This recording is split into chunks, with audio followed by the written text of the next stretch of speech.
오늘의 말씀은 누가복음 17장 11절에서 19절 말씀입니다. 예수께서 예루살렘으로 가실 때에 사마리아와 갈릴리 사이로 지나가시다가 한 마을에 들어가시니 나병 환자 10명이 예수를 만나 멀리 서서 소리를 높여 이르되 예수 선생님이여 우리를 불쌍히 여기소서 하거늘 보시고 이르시되 가서 제사장들에게 너희 몸을 보이라 하셨더니 그들이 가다가 깨끗함을 받은지라. 그 중에 한 사람이 자기가 나은 것을 보고 큰 소리로 하나님께 영광을 돌리며 돌아와 예수의 발 아래에 엎드려 감사하니 그는 사마리아 사람이라. 예수께서 대답하여 이르시되 10사람이 다 깨끗함을 받지 아니하였느냐? 그 9은 어디 있느냐? 이 이방인 외에는 하나님께 영광을 돌리러 돌아온 자가 없느냐 하시고 그에게 이르시되 일어나 가라 내 믿음이 너를 구원하였느니라 하시더라. 아멘. 분명히 10명이었는데 한 명만 왔어요. 그때 10사람이 다 깨끗함을 받았는데 어떻게 너 혼자만 왔느냐? 다른 사람들은 왜 감사하러 오지 않았느냐? 그런 뜻이죠. 하나님께서는 저와 여러분들이 무슨 일을 만났을 때든지 어떤 환경에서든지 다 감사하기를 원하시는 거예요. 제가 지난번에 한번 그런 얘기를 드린 것 같아요. 여기서 그랬는지 오후 예배 때 그랬는지 하나님의 뜻은 분명하다고 제가 말씀을 드렸습니다. 하나님의 애매하지 않은 분명한 뜻이 데살로니가전서 5장 16절에서 18절까지 기록하고 있습니다. 항상 기뻐하라 쉬지 말고 기도하라 범사에 감사하라 이는 그리스도 예수 안에서 너를 향하신 하나님의 뜻이다. 이렇게 분명하게 이야기를 해주고 있습니다. 감사하는 것은 하나님의 뜻이고 하나님이 저와 여러분에게 원하시는 것이고 하나님의 명령입니다. 왜 하나님이 그런 명령을 우리에게 하셨을까요? 우리에게 허락하신 모든 것들이 우리의 것이 아니고 하나님에게로부터 온 것임을 알게 하기 위해서 그렇게 하나님이 명령을 하셨단 말이죠. 구약의 최초의 감사절을 보면 출애굽기 23장과 신명기 16절에 추수감사절도 있고 추수감사절이 6월절이 있고 수장절이 있고 맥추절이 있습니다. 그 절기를 지킴으로 인해서 하나님께서도 모든 것들이 하나님의 은혜가 아니면은 가능하지 않다는 것들을 이스라엘 백성들에게 알게 하기 위해서 그런 감사를 명했다는 말이죠. 비슷한 성경 구절이 고린도전서 4장 7절에도 이렇게 기록하고 있습니다. 누가 너를 구별하였느냐? 내게 있는 것 중 받지 아니한 것이 무엇이뇨? 네가 받았은즉 어찌하여 받지 아니한 것 같이 자랑하느뇨? 우리가 가지고 있는 모든 것이 다 사실은 하나님께로부터 왔다는 것인데 어떻게 너는 마치 네가 가진 것이 너 때문에 네가 잘나서 가진 것으로 생각하느냐라고 질문하는 겁니다. 한번 우리 삶을 한번 돌아보십시다. 지금 현재 우리가 가지고 있는 모든 것들이 어디서부터 왔는가? 물론 하나님이 우리에게 허락하신 것들은 우리의 능력과 우리의 노력으로 한 것들도 있어요. 그러나 우리의 능력이나 노력조차도 하나님께서 허락하지 않으면 우리가 그것들을 감당할 수 없었다는 거죠. 가질 수 없었다는 거예요. 우리가 가지고 있는 건강, 오늘 이 시간에 앉아 있을 수 있는 시간, 재능, 물질, 우리가 매일 잊고 사는 공기조차도 말이죠. 우리는 한순간도 숨을 쉬지 않고는 못 사는데 숨 쉴 수 있게 해주는 그런 공기조차도, 제가 어제 우리 학교 그 교직원들 야유회를 산에 갔는데 어제 날씨가 많이 춥더라고요. 저는 산책을 하느라고 이렇게 등산을 많이는 안 했는데 산에 가니까 그늘이 져가지고 굉장히 추워요. 그런데 잠깐 그늘에서 나와서 햇빛에 있으니까 또 그렇게 좀 따뜻할 수가 없어요. 그렇게 추운 날씨 가운데서도. 여러분, 우리에게 빛을 주시고 따뜻함을 허락하신 그 태양, 이게 어디서부터 왔겠느냐 이거죠. 우리가 매일 먹는 마시는 물, 유용하게 사용하는 불, 이런 모든 것들이 하나님이 허락하셨다는 거예요. 하나님이 허락하지 않은 것들이 하나도 없다는 것을 분명히 기억하기를 원하시는 것입니다. 하나님 우리에게 가정을 허락하셨고요, 배우자와 자녀와 모든 것들을 허락하셨어요.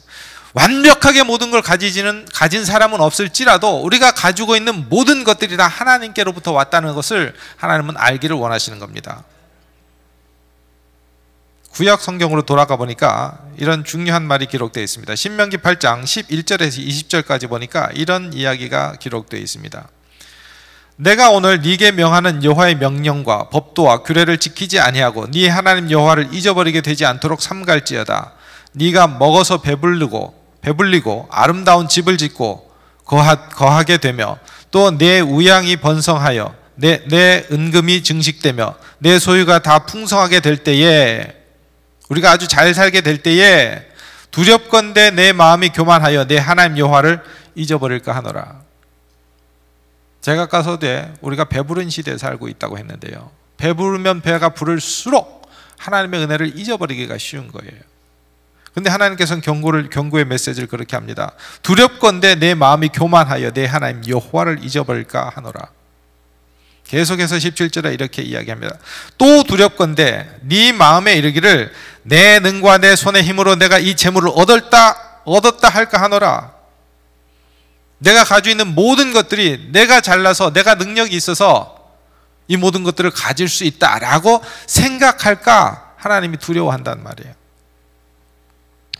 내 하나님 여호와를 기억하라. 그가 네게 재물 얻을 능을 주셨음이라. 이같이 하시면 네 열조에게 맹세하신 언약을 오늘과 같이 이루려 하심이니라. 하나님께서 우리에게 약속하신 것을 이루게 하시려고 하나님 우리에게 축복을 주시고 은혜를 베푸셔서 저와 여러분들이 오늘날 잘 살 수 있게 해주셨다는 말이 성경에 기록되어 있는 거예요.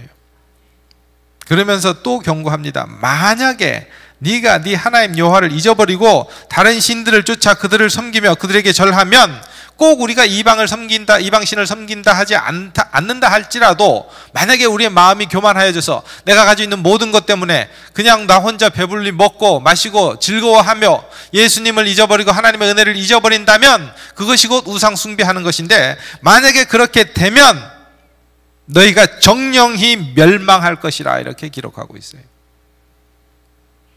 여호와께서 너희 앞에서 멸망시킨 민족들 같이 너희도 멸망하리니 이는 너희가 너희 하나님 여호와의 소리를 청종치 아니함이라.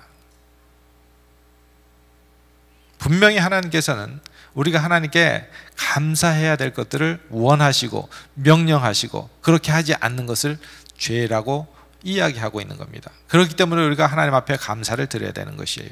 두 번째 이유는, 감사는 우리에게 더 큰 축복을 가져다 줍니다.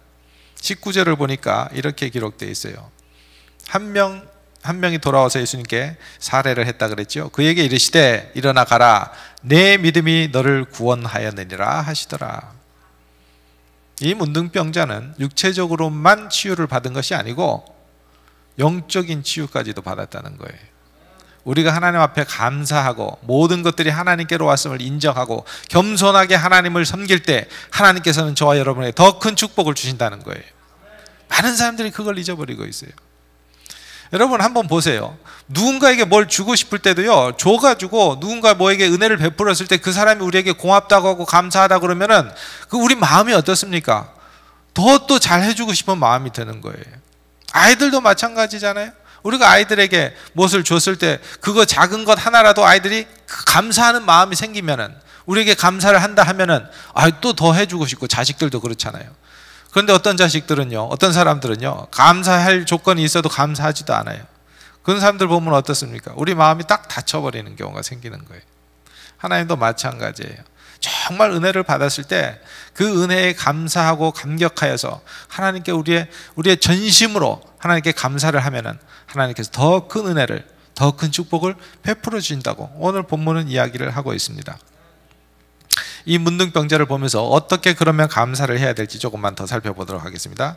은혜를 받은 즉시 감사해야 합니다. 15절과 16절을 보니까 이렇게 나와 있어요. 그중 한 사람이 자기가 낳은 것을 보고 큰 소리로 하나님께 영광을 돌리며 돌아와. 길 가다가 자기 병이 고쳐진 것들을 알았거든요. 길을 지나가다가 돌아가는 길에 자기 몸이 완전히 나은 것을 보았어요. 그는 즉시 그는 바로 예수님께 돌아와 가지고 감사를 하는 겁니다. 인간의 본성이 미루는 게 본성인 것 같아요. 그 중에 감사도 미루는 습성이 있는 것 같아요. 옛말에 그런 말도 있죠. 은혜는 물에 새기고 원수는 돌에 새긴다. 말은 은혜는 그만큼 쉽게 잊어버린다는 거예요. 여러분 한번 돌이켜 보십시오. 저도 그런 게 참 많은 것 같아요. 하나님으로부터 뿐만이 아니고 어떤 사람에게 받은 은혜가 있는데 그 은혜를 마음으로는 고맙다고 생각을 하지만 저 사람에게 다음에 감사를 해야지, 사례를 해야지 하면서 미루고 나면은 그 다음에 그 기회가 지나가 버리면 그거 끝이에요. 그런 경우가 참 많은 것 같아요, 저도. 근데 하나님께서는 저와 여러분에게 분명하게 바로 즉시 감사하기를 원하신다는 것이죠. 여러분 하나님께 받은 은혜가 있다면요, 즉시 감사하시기 바랍니다. 아프리카 어느 나라에서는 어느 부족들은 그렇게 감사를 하지 않는 사람을 왕따 취급하는 그런 부족이 있대요. 분명히 그 부족에서 살면서 저 사람이 이 사람에게 은혜를 입고 감사를 해야 되면은 감사를 마땅히 해야 되는데 감사하지 않는다. 그럼 이 사람은 사람 취급을 안 한다는 거예요.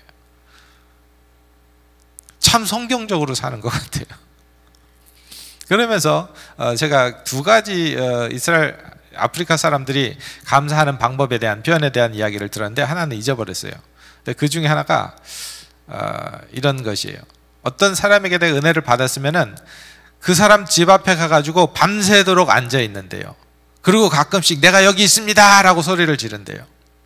이게 뭐냐면은 내가 당신에게 은혜를 입어가지고 내가 여기 지금 그 은혜를 갚기 위해서 당신이 필요한 도움이 필요할 때 언제든지 나를 당신이 쓸 수 있으니까 내가 여기 대기하고 있으니까 기다리고 있으니까 아무 때나 나를 써 주십시오 라는 표시라는 거예요. 항상 며칠 동안을 그 자리에 앉아 있는데 집 앞에 그러면서 가끔씩 내가 계속 여기 앉아 있습니다, 내가 여기 있습니다 계속 알려준다는 거예요. 대단하지 않습니까? 제가 하나 잊어버린 거는 정확하지는 않지만 또 이런 거 비슷한 것 같아요. 그 사람 집 앞에서 머리를 이렇게 땅에다가 이렇게 대고 있다는 것, 항상 대기하고 있다는 것, 그것도 마찬가지. 감사 표현을 그렇게 한다 이렇게 이야기를 들은 적이 있어요. 정확한지 아닌지 모르겠어요. 오래돼가지고 기억이 잘 안 나는데 어쨌든 간에 감사를 할 때는 바로바로 그 일이 일어나면은 바로 그때 감사하는 그런 것들을 우리가 한번 생각해 볼 수가 있는 거죠. 그리고 감사를 구체적으로 표현을 해야 되는데 15절 16절에 보니까 이 사람이 어떻게 감사를 했냐면요, 하나님께 영광을 돌리며 발 아래 엎드려 감사했다. 발 아래 엎드려서 감사했다. 구체적으로 우리는 그냥 감사합니다 그러고 마는 게 아니라 구체적으로 감사의 표현을 했다는 거예요. 그런데 그 감사에는 두 가지 뜻이 있는데 첫 번째는 나눔의 의미가 있습니다. 감사에는 나눔이 있어요. 옛날에 추수감사절 잔치를 할 때를 보면은 주변 사람들과 풍성한 것들을 나누는 그런 어떤 감사의 의미가 있었죠. 하나님께서 우리에게 주신 것들을 나 혼자만 소유하고 나 혼자만 누리는 것이 아니라 다른 사람들과 나누는 그런 부분이 있었다는 거예요. 우리도 하나님께 받은 은혜가 있다면 당연히 그 은혜를 다른 사람과 나누어야 되죠. 감사할 조건이 있다면 다른 사람과 함께 또 그것들을 나누는 것이 있어야 되는데, 제가 오래전에 어떤 교회 주보에서 이런 주보를 봤어요. 추수감사절을 하면서 그 교회에다가 이런 추수감사절을 지내는 절차를 어떤 목사님이 이렇게 기록을 했습니다. 추수감사 헌금을 드리는 7단계 이렇게 기록을 했는데요. 첫 번째, 오늘부터 한 주간 동안 올 1년 동안을 통하여 하나님께 감사한 것들을 열심히 찾아서 감사의 기도를 드리십시오. 우리도 그렇게 할 수 있죠. 지나간 1년을 돌이켜보면서 정말로 하나님께 감사해야 될 것들을 찾아서 그것들을 하나님께 감사할 수 있습니다. 두 번째, 마음속으로 얼마를 헌금하실 건가를 작정을 하여 봉투에 넣은 다음 하나님께 감사함으로 드린다고 기도하십시오. 추수감사절이기 때문에 감사 헌금을 하라는 거예요. 하나님이 나에게 과연 얼마나 많은 축복을, 은혜를 베풀어 주셨는가를 생각하면서 그거에 맞는 감사 헌금 액수를 정하라는 거예요. 그리고 봉투에다가 그 돈을 넣고 하나님께 감사함으로 드린다고 기도를 하라는 거죠. 세 번째, 여러분 주위에 도움을 필요로 하는 여러분의 이웃을 찾아보십시오. 그동안 연락이 되지 않았던 먼 친척도 좋습니다. 자신의 가족도 좋습니다. 내 도움을 필요로 하는 사람을 찾아보라는 거예요. 그 다음에 네 번째, 도움이 필요로 하는 이웃에게 그 돈의 일부를 혹은 전부를 따뜻함으로 전달하십시오. 하나님께 1년 동안 받은 은혜가 감사해서 넣는 그 봉투를 그 이웃을 위해서 쓰라는 거예요. 정말 도움이 필요로 하는 사람이 있으면 그 돈의 일부를 혹은 전부를 그를 위해서 쓰라고 이야기합니다. 혹 도움을 필요로 하는 이웃이 자신이라고 여겨지는 사람은 자신을 위하여 하나님께 감사하는 마음으로 그 돈을 쓰셔도 좋습니다. 정말 내가 하나님께 이만큼 감사를 해야 되는데 내가 정말 도움이 필요한 사람이면 나를 위해서 써도 된다는 거예요. 사업을 하는 사람은 그 이웃들과 함께 추수감사의 기쁨을 그 돈으로 나누시기 바랍니다. 다섯 번째, 이렇게 하고도 그 봉투에 남은 돈이 있거든 교회의 헌금함에 넣으시기 바랍니다. 이웃들과 도움이 필요한 사람들에게 다 도움을 주고 나서 그래도 그 돈이 남는다면 교회에 와서 헌금을 하라는 거예요. 혹 그 봉투에 돈이 모자라거든, 도움을 필요로 하는 사람을 위해서 돈을 써야 되는데 돈이 모자란대요. 그러면 여러분들이 그동안 교회에 헌금한 돈이 있으니 교회에 청구하시기 바랍니다. 그동안 교회에 헌금한 게 있으니까 청구를 하라는 거예요. 내가 도움을 필요한 사람을 위해서 써야 되기 때문에 돈 얼만큼 주십시오. 일곱 번째, 내가 목회자의 양심으로 말하건대 여러분 모두가 빈 봉투를 헌금함에 넣는다면 나는 매우 기쁘겠습니다. 주변 사람들과 나누라는 거죠. 정말 주변에 도움이 필요한 사람들이 많이 있는데 그 사람들과 나누라는 거예요.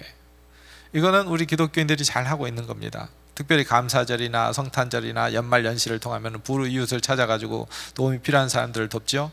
그런데 그것이 말이죠, 빈 봉투를 넣어도 좋다는 거는 모든 것들을 그분들과 다 나누라는 거예요. 일곱 번째, 위에 6단계를 거치면서 그 봉투에 돈을 더 넣고 싶은지 좀 뺄까 하는 생각이 드는지 자신을 살펴보십시오. 정말 하나님 앞에서 양심껏 받은 은혜에 감사라는 거죠. 저는 이런 비슷한 경험을 한 적이 있어요. 제가 신학교에 있으니까 우리 학생들을 가르치잖아요. 학생들 면담을 하면은 왜 세상은 아니죠, 우리나라에서 가장 가난한 학생들은 우리 학교로 오는지 모르겠어요. 우리나라에서 제일 못 사는 아이들이 말이죠, 다 신학교에 오더라고요. 물론 한두 명은 아니에요. 그래서 면담을 하다 보면은 등록금 냈냐 그러면 등록금 냈다. 그럼 그게 그렇게 고마울 수가 없어요. 어떻게 냈냐 그러면 아버지가 공무원이에요. 야, 대단하다. 공무원 부모를 둔 학생이 저는 정말로 존경스러워요. 등록금을 낼 수 있으니까. 나머지는 다 등록금 낼 수 없어요. 최근에는 나라에서 장학금을 많이 주는데요, 무슨 차상위 뭐 이런 거 해가지고 그 형편대로 그 사람의 생활 수준이나 형편, 소득 수준별로 나누어서 이렇게 장학금을 줍니다. 근데 지난 한 2주 전에 우리 학교에 그 장학 담당하는 사람이 평가를 하라고 가지고 깜짝 놀란 게, 니네 학교는 학교 규모도 작고 학생 수도 적은데 왜 나라에서 타는 돈이 다른 학교보다 훨씬 많냐 그러더라고요. 그 말은 뭐냐면 그만큼 우리 학교에 가난한 학생들이 많다는 거거든요. 그래서 제가 그런 걸 하다가 오래전에 그랬습니다. 한 10년 전에 누가 한 돈 1,000만 원 갖다 주고 좀 마음대로 쓰고 학생들을 위해서 쓰라, 그런 사람이 좀 없나, 그런 생각을 제가 혼자 상상을 해본 적이 있어요. 그런데 한 2년 지나니까 정말 누가 돈 1,000만 원을 갖다 주더라고요. 근데 처음에는 그분이 1,000만 원을 갖다 준 게 아니에요. 저보러 주변에 선교사 아는 사람이 있냐요. 뭐 아는 사람이 있기도 하고 없기도 하고 뭐 도와줄 사람이 있냐요. 그래서 뭐 주시면은 제가 얼마든지 찾아봐서 도와드리겠습니다. 그랬더니 봉투를 주는데 거기에 50만 원이 있었어요. 그래서 제가 아는 선교사님 연결해가지고 50만 원을 전달을 해드렸어요. 그래서 한 달쯤 있다가 또 오더니 또 주변에 뭐 목회자들이나 뭐 이런 분들 도움이 필요한 사람이 있냐요. 그래서 나는 그런 사람보다 정말 내 눈앞에 우리 학생들이 너무 불쌍하고 밥도 못 먹는 학생들이 있다. 그랬더니 그러면은 그 학생들을 위해서 쓰라고 봉투를 하나 주고 갔는데 며칠 동안 쳐다보지도 않았어요. 지난번에 50만 원 왔기 때문에 또 뭐 많아봐야 100만 원이겠지. 그랬는데 진짜 1000만 원이 들었어요. 저는 깜짝 놀란 게 제가 하나님 앞에 기도할 때요, 어떤 때는 구체적으로 기도를 하지도 않고 그냥 속으로, 마음속으로 생각만 해요. 이런 일이 벌어졌으면 좋지 않을까? 생각만 했는데 그런 일들이 가끔씩 벌어져요. 그 중에 하나가 이 불쌍한 학생들을 위해서 누가 돈 1000만 원, 여러분 그런 상상할 수 있겠어요? 누가 돈 1000만 원을 쉽게 내줍니까? 그냥 그것도 학교에다 기부를 하는 게 아니라 개인적으로 와가지고 당신이 알아서 쓰십시오, 이렇게 누가 하겠어요? 그런데 여자 집사님이 와서 그런 거예요. 여자 집사님이 잘 사는 분도 아니에요. 근데 그분이 와가지고 1000만 원을 딱 주고 가는 거예요. 그래서 깜짝 놀랐어요. 며칠 지나고 나서. 근데 그때 그 해에 따라서 왜 이렇게 찾아오는 학생들이 많은지, 등록을 못했다고, 도움이 필요하다고, 그래가지고 그걸 다 주고 나니까요 금방 없어지더라고요. 한 사람당 한 100만 원씩, 필요하면 50만 원씩, 또 누구는 200만 원씩 이렇게 놀아주다 보니까 금방 다 가는 거예요. 여기 목사님이 왜 이런 주보에다가 이런 말을 했는지 알겠더라고요. 1년 동안 감사의 생활을, 감사할 조건을 찾아서 거기에 맞는 헌금을 하고 주변 사람들과, 도움이 필요한 사람들과 나누라는 거예요. 감사는 나눔의 의미를 포함하고 있는 겁니다. 그러니까 여러분들도 감사절 할 때, 하나님께 감사할 때는 하나님께 감사하는 것뿐만 아니라 여러분 주변을 한번 살피시고 여러분 주변에 도움이 필요한 사람들에게 나누는 그런 감사를 하시기를 바랍니다. 두 번째는 우리의 감사를 하나님께 물질로 표현할 수가 있어요. 그래서 여러분들이 매일 하는 감사헌금, 그때 물질을 하는 거죠. 아주 민감한 부분입니다. 특히 교회에서 목사가 돈 얘기하는 것은 굉장히 민감한 부분이에요. 그런데 저는 제가 떳떳한 게 아니라 하나님의 명령을 바로 전달하기 위해서 이야기를 하는 거예요. 하나님께서는요, 성경의 많은 부분을 물질과 관련해서 이야기를 하고 있습니다. 기도나 믿음 생활보다도 물질에 대해서 훨씬 더 많은 이야기를 하고 있어요. 그거는 왜 그런가 봤더니요, 우리 삶의 모든 부분을, 우리의 마음의 모든 부분들이 물질과 관련되어 있기 때문에 그런 거예요. 우리의 모든 마음 중심에는 물질이 자리 잡고 있는 거예요. 그래서 예수님께서 가르칠 때 너희가 두 주인을 섬길 수 없다는 게 그거예요. 우리 마음 가운데 물질이 자리 잡고 있으면 하나님이 중심에 올 수 없다는 거예요. 그래서 계속해서 경고를 하시면서 물질에 대해서 이야기를 해 주시는 겁니다. 16절에 이렇게 이야기를 하고 있습니다. 발 아래 엎드려서 감사하니, 옛날 성경에는 살해한다는 말을 썼는데요, 살해한다는 말을 어떤 학자는 물질로 드렸다, 물질을 드렸다, 이렇게 해석하는 사람이 있습니다. 최초의 감사절 때 하나님께서 추수를 하고 나서 감사할 때 그것들 중에 가장 좋은 것을 하나님께 드리라고 했거든요. 우리가 하나님께 대한 태도는 그래야 된다는 거예요. 우리 마음 자세가 어떻게 되어 있느냐에 따라서 하나님이 그거를 다르게 보신다는 거죠. 정말 우리가 감사한 마음이 있으면 그 감사를 표현을 해야 되는 거예요. 제가 어렸을 때 교회에서 본 영화 중에 제주도에 선교하신 이기풍 목사님, 맞습니까? 제주도의 이기풍 목사님이? 맞아요? 네, 확인을 해야 되니까. 하도 이상한 사람들이 많아가지고. 이기풍 목사님 선교관이 제주도에 있죠? 네. 그분이 제주도 초창기에 선교를 하러 갔는데, 제주도는 굉장히 이렇게 복음 전하기가 어렵습니다. 왜 그러냐면은 섬이고 이렇게 배를 타는 사람들이 많기 때문에 이렇게 뭐랄까 미신 이런 것들이 많아요. 그래서 굉장히 어려움을 겪었는데, 하루는 사람들이 모여가지고 제사를 지내는 그런 광경을 목격했는데, 정말 살아있는 아이를 제물로 드리는 거예요. 동굴 속에 들어가 보니까 살아있는 아이를 제물로 드리고 제사를 지내고 다 사람들이 나와요. 집으로 가요. 그럼 그 다음날 가면 그 아이가 죽어져 있는 거예요. 그래서 이 목사님이 어떻게 되는가 한번 상황을 보러 사람들 몰래 들어가서, 집에 사람들이 다 갔을 때 그 자리에 남아서 보는 겁니다. 모든 사람들이 빠져나가고 나니까 엄청나게 큰 구렁이가 나와가지고 그 아이를 찡찡 감아서 죽이는 거예요. 그래서 이 목사님이 목숨을 걸고 그 구렁이와 싸웁니다. 그리고 그 구렁이를 죽여요. 그리고 그 아이를 살려냈어요.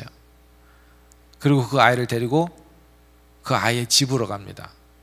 그래서 엄마에게 그 아이를 갖다 줘요. 그러니까 이 엄마는 너무너무 감사한 거잖아요. 근데 감사를 표현을 해야 되는데 표현할 게 없어요. 너무너무 가난하기 때문에 가진 것이 없고 물질도 없고 그렇기 때문에 줄 게 없어요. 그러니까 이 엄마가 어떻게 한 줄 아세요? 그 목사님 앞에서 옷을 벗어요.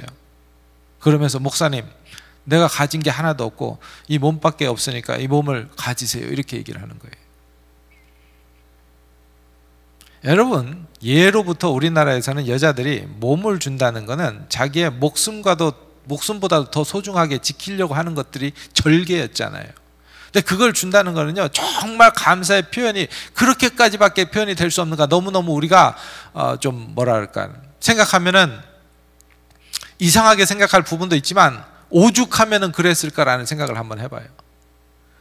하나님께 우리의 마음 자세가, 감사하는 자세가 어느 정도인지 한번 되돌아보는 그런 어떤 사건이 아닌가, 저는 그런 생각을 합니다. 우리가 하나님께 받은 것들이 너무 많고 우리가 드릴 것이 많은데 드리지 않고, 근데 이 사람은 자기의 몸까지, 오래전 얘기입니다. 지금 상황은 아니에요. 이게 윤리적으로 뭐 그런 걸 떠나서 얘기하는 거예요. 정말 그 사람의 마음이 그렇다는 거예요. 근데 우리의 마음은 하나님을 향해서 얼마나 감사하고 있는 마음을 가지고 있는지 한번 돌아볼 필요가 있지 않나, 그런 생각을 하게 되는 것이죠.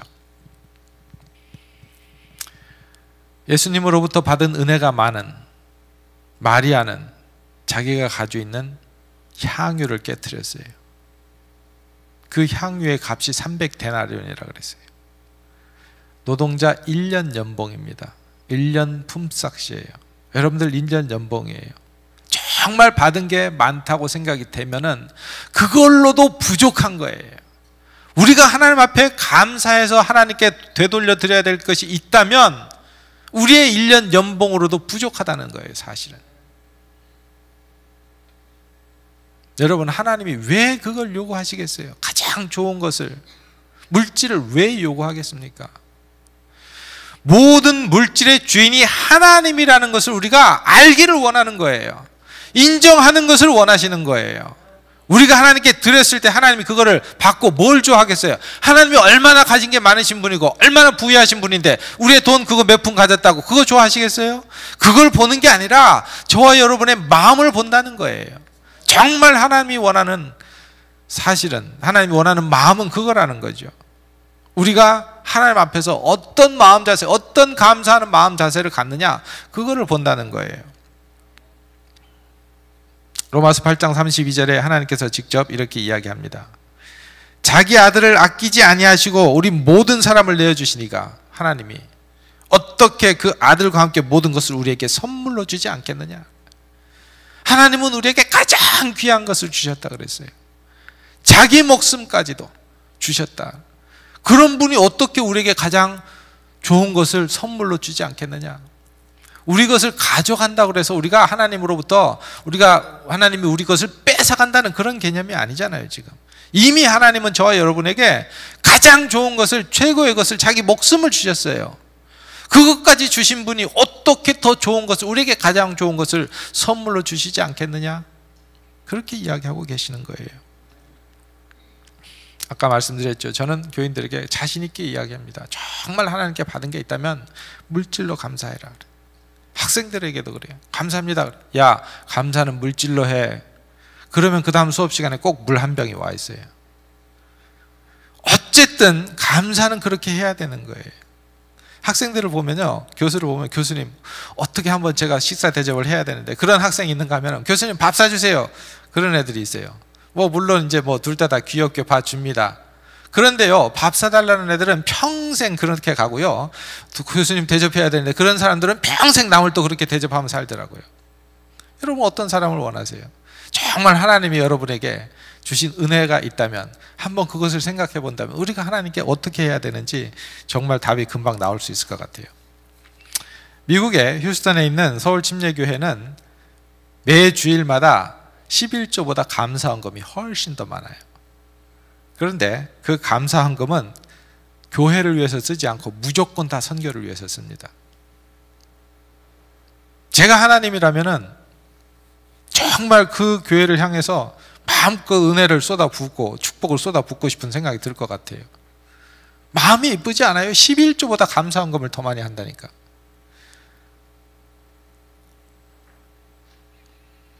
하나님의 마음은 부모님의 마음하고 똑같은 거예요. 여러분, 자식이 부모님한테 뭐를 주고 용돈을 주고 뭘 할 때 그거를 자기가 부모가 다 챙겼습니까?